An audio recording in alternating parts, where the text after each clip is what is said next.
and on the failure of the board to follow the important trails. And what he said was, the value-destructive errors that companies make are always the same. The lead cause is almost always a blurring of the board's focus on values. And look at what happened. You remember earlier the shareholders who said that chief executive should be put out to grass? Well, because the stock market drove Railtrack in the direction that they did, they lost shareholder value. And as I said earlier, you don't create shareholder value by constantly trying to please shareholders. You create shareholder value by building a great company that can create great returns for shareholders. And the name Goyder, my family name, the name Goyder, is actually Welsh for a forester, a woodman. And maybe that's why I spent 10 years working in the paper manufacturing world. And maybe that's why I like to use a forest as a metaphor. If you think about investment, what's going on at the moment, if you think about stock picking, it's like somebody saying, oh, well, I like that tree in the forest, and I like that tree in the forest, but I don't mind about all the others. When actually, that tree and that tree are only going to flourish if we have a forest as a whole that is healthy, that is diverse, that the lichen is growing on, that the sunlight is getting out, that the ivy is not covering all the trees. Investment has to be about stewardship of the whole forest, not just the trees that you've selected, that you can decide to cut down or ignore when they're not doing so well. That's the stewardship approach which tomorrow's company is now developing. And you'll see outside a report that we've just produced with 6 leading institutional investors, including BlackRock, the largest investor in the world, saying, we have stewardship obligations. Here is how we want to be judged on our fulfillment of them. So, I promised you that I'd conclude with some questions for leaders and some questions for boards.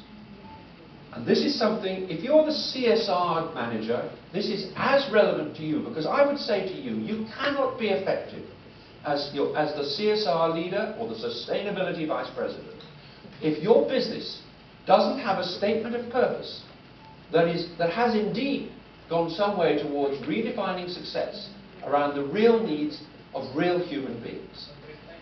So, we start with the question of purpose. Values. CSR is nothing if it is not a reflection of the values of the business. Is your CSR program truly consistent with an embodiment of what the business stands for? Or is it the business over here and CSR over here? Character. What makes your business have a unique character that makes people trust, that grows its license to operate? Communication. Are you consistent in your messages? Do you have a separate CSR report? Do you need to have a separate CSR report? If you do, are the messages the same in both? Are they common messages? Does it all link back?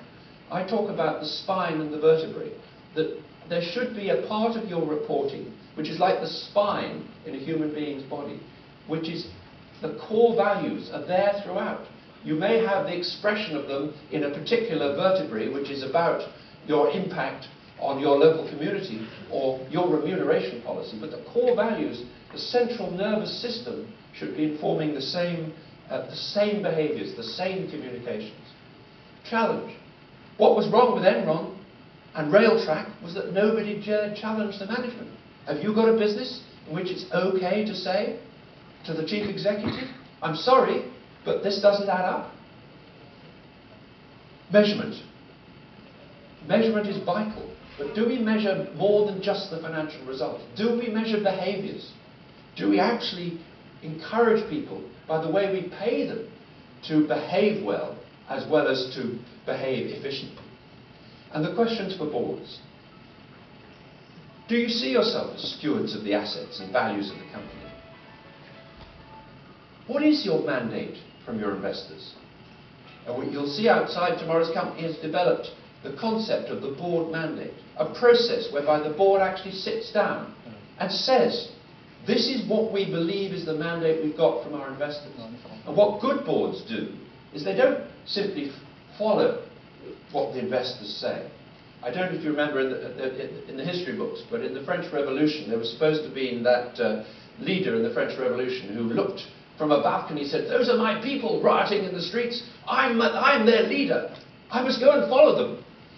Well, that's sometimes the way in which companies behave with shareholders, and they shouldn't. They shouldn't be going and following shareholders. Companies should be leading shareholders. They should be saying, if you want to invest in this business, this is the mandate we believe you've given us. If you don't like it, why don't you go and invest in another business? But companies should not be simply trying to please shareholders. Value creation, risk, the triple context, partnerships for inclusive development, those we believe are the key questions for boards. So to conclude, this is all about success. Yes, it's about doing the right thing. Yes, it's about business being a human activity, not merely a financial activity. But in the end, think about Toyota and General Motors. Think about the massive profitability of companies like Huawei or like Tupperware in the West. There are so many. Think about the evidence from Built to Last, a 15-fold increase in shareholder value over 50 years compared with the control group of companies which had strong purpose and strong values. The evidence is there. This is about long-term success. And that's where CSR and sustainability and the needs of the planet and the needs of profit and the needs of people come together. And remember, many businesses which are here today will be gone tomorrow. As I like to say, today's peacock is tomorrow's feather duster. Make sure you're not tomorrow's feather duster. Thank you very much.